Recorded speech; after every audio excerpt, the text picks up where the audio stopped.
कई दिनों से समंदर में भटक रहे सैनिकों की नजर अचानक एक अजीब से नजारे पर पड़ती है। उनके ठीक सामने एक बर्फीला पहाड़ यानी आइसबर्ग खड़ा था। ये देखकर सब हैरान और उत्सुक हो गए, क्योंकि जिस रास्ते पर वो थे वहां कभी किसी आइसबर्ग का कोई रिकॉर्ड नहीं था। अब वो एक मुश्किल में फंस गए थे। हालांकि आइसबर्ग के पास कोई अनजाना खतरा हो सकता था, लेकिन इतने लंबे समय से भटकने की वजह से उनका सारा खाना पानी खत्म हो चुका था। हालात ऐसे थे कि ज्यादा सोचने का वक्त ही नहीं था। कुछ खाने पीने का सामान खोजने की उम्मीद में वे अपनी पनडुब्बी को आइसबर्ग के पास ले गए, लेकिन वहां जाकर पता चला कि रुकने की कोई जगह ही नहीं थी और उस द्वीप पर जीवन का कोई नामो निशान भी नहीं था। तभी एक सैनिक ने देखा कि जो पानी उन्होंने ऊपर खींचा है वो गर्म है, और तो और वो पानी मीठा था। इससे उन्हें यकीन हो गया कि पास में ही कोई नदी जरूर है जो समंदर में मिलती है। जैसा उन्होंने सोचा था वैसा ही हुआ। थोड़ी दूर पर एक भूमिगत नदी थी। उन्हें विश्वास था कि नदी के साथ साथ आगे बढ़ने पर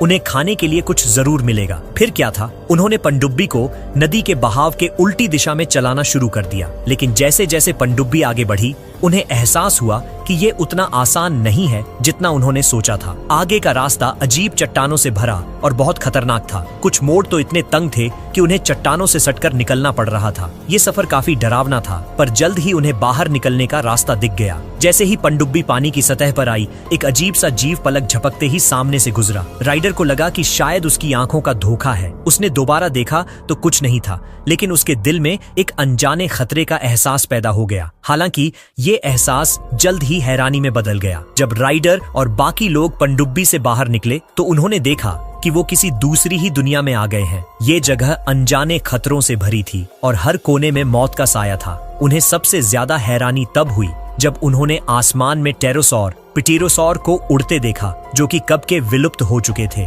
वहीं दूर एक डिप्लोडोकस आराम से पानी पी रहा था। ये देखकर हर कोई दंग रह गया। उन्हें यकीन नहीं हो रहा था कि प्रागैतिहासिक जीव यहाँ कैसे हो सकते हैं। होश में आने पर उन्हें समझ आया कि यहाँ ज्यादा देर रुकना ठीक नहीं है। वो तो सिर्फ खाना ढूंढने आए थे, किसी का शिकार बनने नहीं। लेकिन शायद अब बहुत देर हो चुकी थी। एक डायनासोर सीधा राइडर की तरफ झपटा। गनीमत थी कि एक साथी ने उसे वक्त पर बंदूक थमा दी।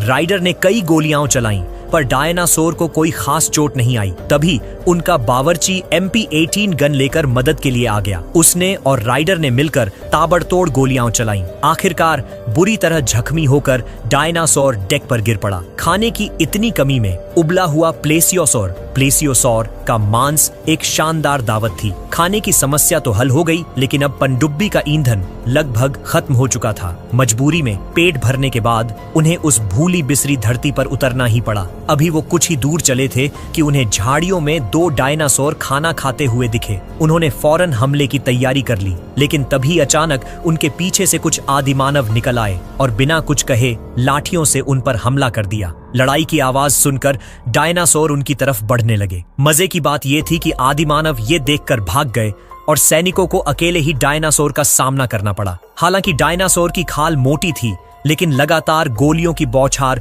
वो झेल नहीं सका और मारा गया। तभी एक बेहोश आदिमानव को होश आया तो राइडर ने उसे पकड़ लिया। वो आदिमानव डरा हुआ था और लगातार एक दिशा में इशारा कर रहा था। हालांकि उसकी भाषा किसी को समझ नहीं आ रही थी, लेकिन उसके घबराए हुए चेहरे से लग रहा था कि वो किसी खतरे के बारे में बता रहा है। सब लोग बिना देर किए उस आदिमानव को लेकर पनडुब्बी में वापस आ गए। वहां बातचीत के दौरान उस आदिमानव को माचिस में बड़ी दिलचस्पी दिखाई दी। वो अपने हाथों से कुछ समझाने की कोशिश कर रहा था। किस्मत से वहां मौजूद लोग उसकी बात समझ गए। उन्हें लगा कि शायद उसने कोई ज्वालामुखी या ईंधन का स्रोत देखा है। कप्तान ने फौरन थोड़ा सा तेल अपने हाथ पर गिराया। आदिमानव का उत्साहित चेहरा देखकर उन्हें समझ आ गया कि उसे साथ लाना कितना सही फैसला था। अगर वो उन्हें रास्ता दिखाए तो वो खतरों से बचकर तेल के भंडार तक पहुंच सकते थे। इसके बाद सब फिर से निकल पड़े, लेकिन रास्ते में आदिमानव अचानक रुक गया और आगे बढ़ने से मना करने लगा। एली को लगा कि शायद ये उन आदिमानवों के इलाके की सीमा है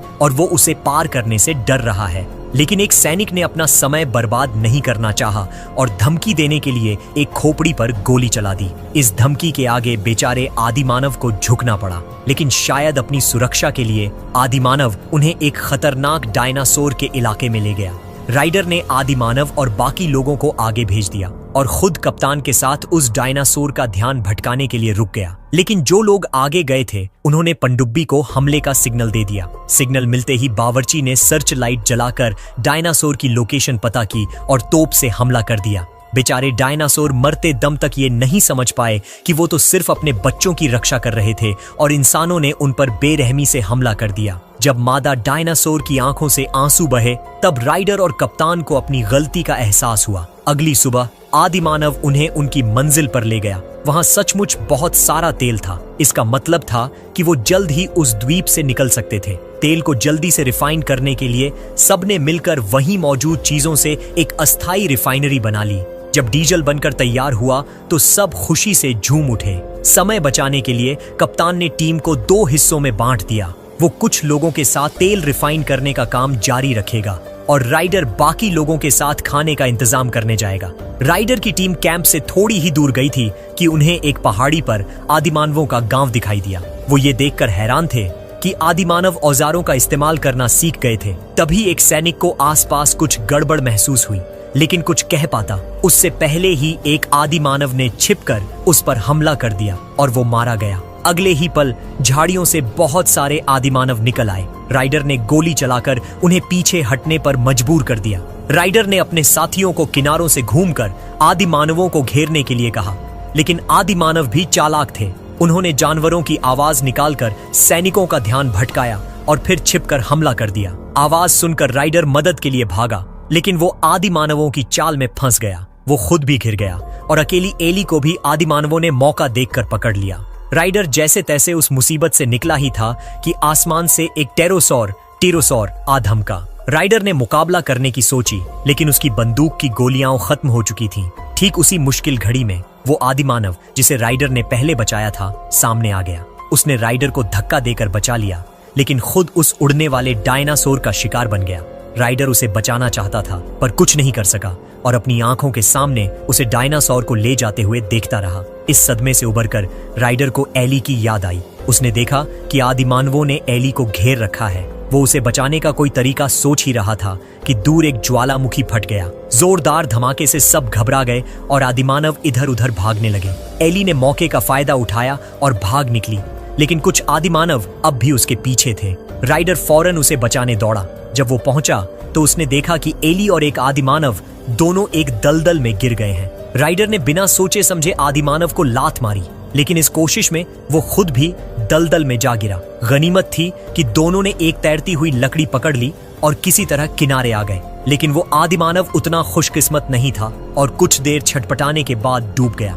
जब दोनों बचकर कैंप वापस पहुंचे तो उन्होंने देखा कि कप्तान और बाकी सैनिक पहले ही जा चुके हैं। निराश होकर राइडर और एली नदी की तरफ भागने लगे। चारों तरफ हालात और बिगड़ते जा रहे थे। ज्वालामुखी के फटने से कई डायनासोर मारे गए थे। उधर पनडुब्बी पर कप्तान राइडर और एली का इंतजार करना चाहता था, लेकिन बाकी सैनिक और रुकने को तैयार नहीं थे। बावर्ची ने जब इसका विरोध किया तो उन्होंने उसे गोली मार दी। कप्तान ने रोकने की कोशिश की तो उसे भी नहीं बख्शा। ये सब करने के बाद उन्होंने पनडुब्बी चालू कर दी। उसी वक्त राइडर और एली किनारे पहुंच चुके थे। वो चिल्लाते रहे, लेकिन पनडुब्बी नहीं रुकी। राइडर को मानना पड़ा कि उन्हें पीछे छोड़ दिया गया है, लेकिन जाने वाली पनडुब्बी का सफर भी आसान नहीं रहा। पानी के नीचे अब लावा भर चुका था, जिसकी वजह से पनडुब्बी नीचे नहीं जा सकती थी। ऊपर से गिरते पत्थरों की चपेट में आने से जोरदार झटके लगे और अंदर मौजूद सभी लोग बेहोश हो गए। बेकाबू पनडुब्बी धीरे धीरे पानी में डूब गई। ये सब राइडर और एली ने अपनी आंखों से देखा। जब सब कुछ शांत हो गया